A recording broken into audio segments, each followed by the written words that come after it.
तो चलिए हम शुरू करते हैं। देखिए, एक बहुत जरूरी बात है कि अगर अपन किसी विलगित चालक को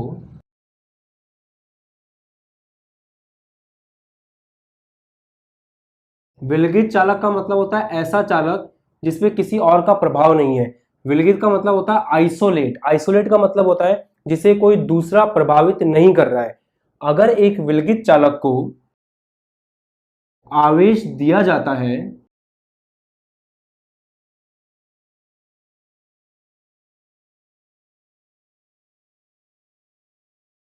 तो उसके विभव में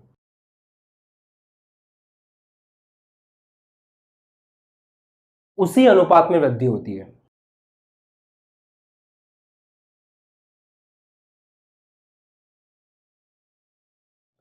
जैसे मान लीजिए आपके पास एक चालक है, उस चालक को आपने Q आवेश दिया,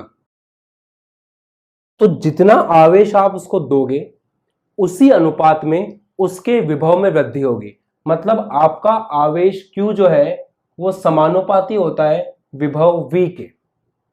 जितना ज्यादा आप आवेश देते हो उतना ही ज्यादा क्या देखने को मिलता है, विभव। सूत्र भी तो देखा था आपने, KQ बटा R। तो वहां पे V बराबर KQ बटा R में भी जो आपका V है वो Q के क्या है, एक तरह से समानुपाती। मतलब जितना ज्यादा आपका Q होगा उतना ही ज्यादा आपका V होगा, जितना कम आपका Q होगा उतना ही कम क्या होगा, V होगा।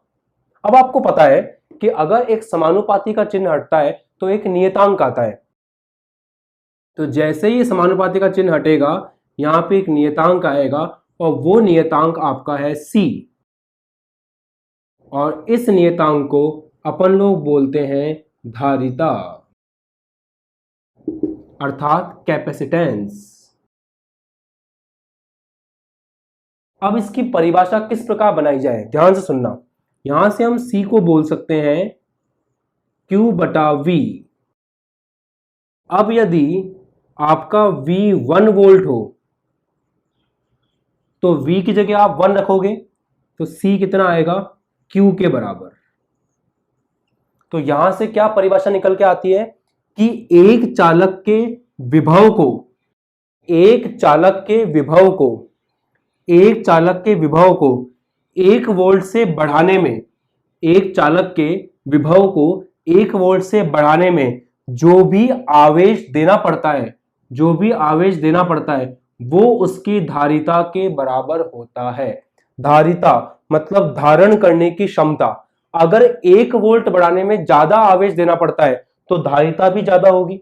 अगर 1 वोल्ट बढ़ाने में कम आवेश देना पड़ता है तो धारिता क्या होगी, कम होगी। अब अगर 1 वोल्ट विभव बढ़ाने के लिए आपका चालक ज्यादा आवेश ग्रहण करता है, इसका मतलब आवेश ग्रहण करने की उसकी क्षमता ज्यादा है और यही क्षमता क्या कहलाती है, धारिता। तो धारिता किसी आवेश को ग्रहण करने की क्षमता होती है। बात समझ में आई? फिर से समझो। अगर आपका, पहली बात, ये सारी कहानी शुरू कहां से होती है, आपका Q समानुपाती है V के। जितना आवेश दोगे उतना ही क्या आएगा, विभव आएगा। यहां एक नियतांक आता है C बराबर है Q बटा V। हमने परिभाषा बनाने के लिए हमने विभव को 1 वोल्ट मान लिया।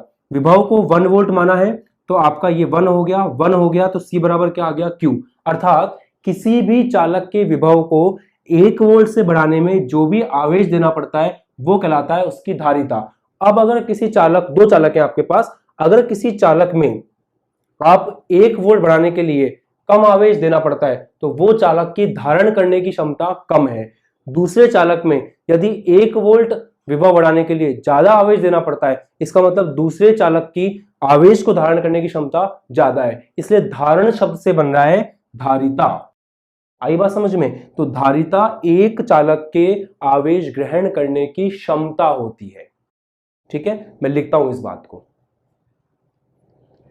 अब देखिए दोस्तों, परिभाषा जो हमने बनाई है, यदि V बराबर 1 वोल्ट है तो C बराबर कितना हुआ, Q।